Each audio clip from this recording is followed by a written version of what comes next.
Toastmasters in the kitchen provides a supportive and positive learning experience. Build confidence, communication, and leadership skills while exploring the world of food and cooking. I drink a lot of tea. I have just recently bought another container of tea. Like I really needed, like I need a whole head. But it's a tea that they drink in the Ukraine, and it has these various different flavors in this box, and it's really good tea. But I was gonna say that tea is basically grown mostly in three different countries, which is China, India, and Japan. That's where all the tea is grown. The varieties come from how it's roasted, any additional flavorings that they add to it, whether it's in a bag or loose leaf. If you have a choice, loose leaf is always better because that's the whole tea leaf that's been roasted. When you get them in the bag, more often than not, those are the scraps that are left over, the ground up part. And there's a lot of bitterness that comes from that. But I'm not saying the tea bags don't have their purpose because they do. Mhm, mhm. But a lot of them come from just being roasted. The longer it's roasted, of course, the darker it's going to be. And typically, your black teas are roasted longer than your green teas. And there's five main types of teas, which is white, green, oolong, black, and puree. I personally do not like white tea. I know there's a place for it. I know some people really, really love it. To me, it just tastes like water. I don't get any tea flavor in it. And it's not really roasted as much. It's actually the young tea, like the little bitty buds. And that's what white tea is. I personally don't like it. I prefer green or black. Oolong is third, jasmine is fourth. But let's get into some tea. So we're talking about white tea. It's the least processed. And it's the little tea tiny that grow and people actually go out and pick these. It's back-breaking work if you don't know. But they say it's got a natural sweetness. It's very, very, very, very mild and mellow, which is one of the reasons I don't like it because I'm a bitter person. I like bitterness, and you don't get that with white tea. But it's mostly grown in China, and they have a couple different varieties of white tea that they grow. Green tea, favorite, and it's very grassy again. It's kind of bitter, unfermented, and it's the most widely used. And it some people say it has anti-aging properties. A lot of weight loss supplements have a green tea in it because it has a certain chemical that aids in losing weight. Here's the thing about green tea, mostly grown in China and Japan. Green tea comes in several varieties. Matcha is having a time right now. It's trendy. And you've got all these little matcha shops popping up everywhere. Everybody needs a matcha latte. They are actually having uh the inventory of matcha. They're having trouble keeping matcha in stock right now because of its trendiness. Matcha itself comes in one, two, I think three varieties. Ceremonial matcha is right up. That's the best grade. That is the one that I buy. I go down to a shop to buy ceremonial grade matcha, 2 ounces. 2 ounces. If anybody know what ounces is very, very light. 2 ounces of ceremonial grade matcha costs $30. So that's why when you go to get your matcha latte and you pick the highest matcha, it costs 10, $11. Whereas I can make it at home and that $30 for 2 ounces will last me maybe 2 months. But I purposely get that one because I think it's the best grade. It's the greenest. It tastes the best to me. Cheap matcha tastes like cheap matcha. Like it's cut with something, and you don't really get the purity of the matcha flavor again, which is that bitterness that I enjoy. Sencha matcha is also very favorable. And you get this one, you see this in a regular grocery store. You can get this green tea essential matcha. These other ones are mostly sold in specialty tea shops that carry specialized teas. My favorite grocery store tea is gin matcha.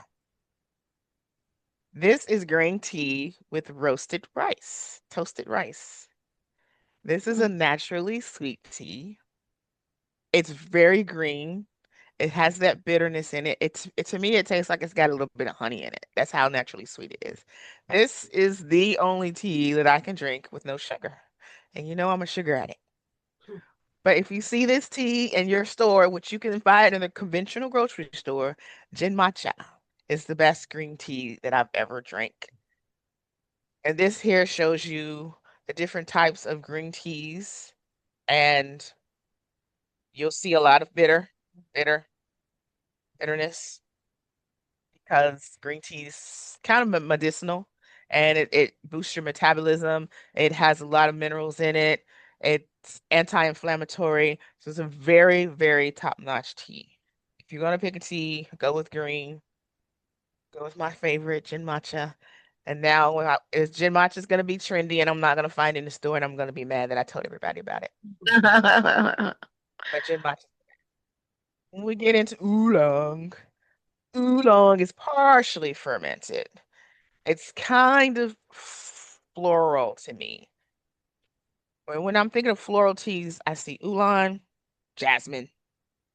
Jasmine tea is the most floral tea I've ever tasted.